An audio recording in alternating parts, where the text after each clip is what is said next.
नमस्कार दोस्तों, जिस तरीके से दिन ब दिन भारत में कास्ट एट्रोसिटी लगातार बढ़ती जा रही है और हरियाणा से कल बहुत ही भयानक घटना सामने आई जिसमें किसानों को बहुत ही बेरहमी से पीटा गया। सोचिए, जिस देश में किसानों पे इस कदर अत्याचार हो रहे हैं उस देश की स्थिति क्या होगी। मोदी का ये वही जो सपना हमें दिखाया था मोदी ने, क्या ये वही देश है कि जिसमें युवाओं का इस तरीके से उनका हनन हो रहा है, उनके अधिकारों का, किसानों की स्थिति बदतर होती जा रही है, महिलाएं सुरक्षित नहीं है।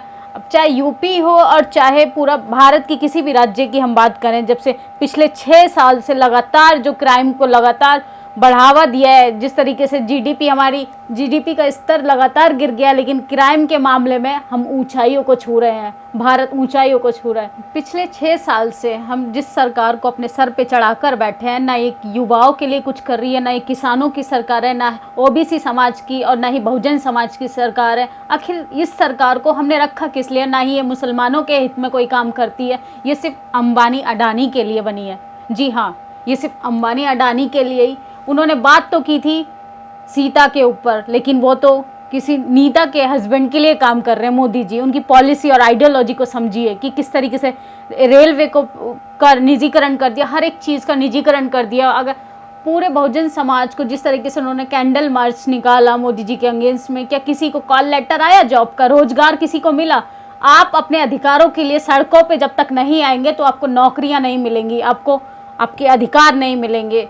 ये कैंडल मार्च करने से, ताली थाली पीटने से वो सरकार तो हमसे चाह ही रही है कि हम अपने अधिकारों से वंचित रहें और नए नए उलझनों में उलझते रहें। ठीक है, तो आप लोग अपने अधिकारों के प्रति सचेत रहिए, जो एक्चुअल में आपका काम है। जब तक आप सड़कों पे नहीं आएंगे, अगर आप लोग सरकार बना सकते हैं तो उसको उखाड़ फेंकिए। जब आपके हित में वो कोई काम नहीं करना चाहती है, आपको सिर्फ धर्म के, जाति के और ना जाने अलग अलग एजेंडों को लेके वो आपस में झगड़ा कराती है, तो ऐसी सरकार को हमने सत्ता में रखा क्यों है? मोदी जी स्टेटमेंट देते हैं कि हम भारी बहुमत के साथ सरकार में आए हैं। 80% भारत के 80% लोगों ने मोदी को वोट नहीं दिया। अब सोचिए कि मोदी अगर भारी बहुमत के साथ अगर सरकार में आए भी हैं तो इसका मतलब ये नहीं होता कि किसी का शोषण कर लें, इसका मतलब ये नहीं होता कि किसी को गुलाम बना लें। ये लोकतंत्र है, इसमें कोई ना राजा है ना ही प्रजा है।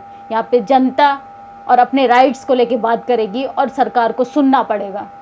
ऐसी शर्मसार करने वाली घटना इंदौर से आई, जिसमें अपर कास्ट के लोगों ने एक दलित महिला का शव शमशान घाट में जलने से मना कर दिया। अब सोचिए, एक मरे हुए व्यक्ति से, एक मरे हुए शव से इतनी ज़्यादा नफरत हमारे समाज में देखने के लिए मिलती है। और एक बात मैं बहुजन समाज से कहना चाहूँगी, एसटी एससी माइनॉरिटी के लोगों से कहना चाहूँगी, अगर कोई व्यक्ति आपको अपने घर नहीं बुलाना चाहता तो आपको उसके घर ही क्यों जाना है? सिर्फ अपनी सेल्फ रेस्पेक्ट और डिग्निटी को गिरवी रखने के लिए। तो ये बात आप समझिए कि वो लोग आपको पैरों की जूती समझते हैं, वो आपको हमेशा गुलामी की नज़रों से देखते रहेंगे और आपको मंदिरों में घंटा बजाने के लिए जाना है। आपका असली जो अधिकार है वो स्कूल कॉलेजों में है, ना कि मंदिरों में। अब सोचिए, जब दान दक्षिणा की बात आती है तो मंदिर के द्वार हमारे लिए खुले हैं। जब अधिकारों की बात आती है तो मोदी और मोदी गवर्नमेंट की जो पॉलिसी हैं वो हमारे लिए बनी ही नहीं है, वो सिर्फ अंबानी के लिए बनी है और अडानी लोगों के लिए बनी है। अब सोचिए, कंगना के सिर्फ एक घर टूटने पे पूरे शहर में, पूरे देश में भौकाल मच गया, लेकिन 48,000 झुग्गियाँ टूटने के लिए जा रहे हैं। 3 महीने में उन स्टेटमेंट है गवर्नमेंट के कि उनको खाली करना होगा। आखिर वो लोग कहाँ जाएंगे? क्या उनका वोट देने का अधिकार है? तो क्या राइट्स के प्रति उनका अधिकार नहीं है? क्या वो इस देश के वासी नहीं है? हमारे मोदी जी, आखिर उनको इन लोगों के ऊपर नजरें नहीं जाती उनकी, या सिर्फ वो राजनीति की चमक में इस कदर खो गए कि वो रियलिटी देखना ही नहीं चाहते हैं। मैं पूरे जिस तरीके से हरियाणा में कल शर्मसार घटना हुई, अगर पूरे जाट समाज ने छोटू राम को पढ़ा होता तो इस कदर उन पे लाठीचार्ज नहीं होता। हमारा जाट ओबीसी समाज ही सबसे ज़्यादा मंदिर मस्जिद में जाना, जिस तरीके से लोग अपने अंधभक्ति में लीन है, अगर वो अपने राइट्स के प्रति, एजुकेशन के प्रति सचेत हो जाएं तो सरकार की मजाल नहीं है कि कोई बेवजह उन पर लाठीचार्ज कर दे। तो आप लोग उखाड़ फेंकिए ऐसी सरकार को, जो बड़े बड़े झूठे वादे देती है और न जाने लोगों को भ्रमित करती है। महिला सुरक्षित नहीं है, ना ही युवा सुरक्षित है, ना ही किसान सुरक्षित है। आखिर सरकार को हमने अपनी सुरक्षा के लिए तो रखा सत्ता में। जब व्यक्ति ही सुरक्षित नहीं रहेगा तो ऐसे लोगों को हमने सत्ता में बिठा के करना क्या है? सिर्फ अंबानी, अडानी और माल्या जैसे लोगों का पेट भरने के लिए बात करती हैं। जो बीजेपी की भाषा बोलेगा, बीजेपी उसके साथ खड़ी है।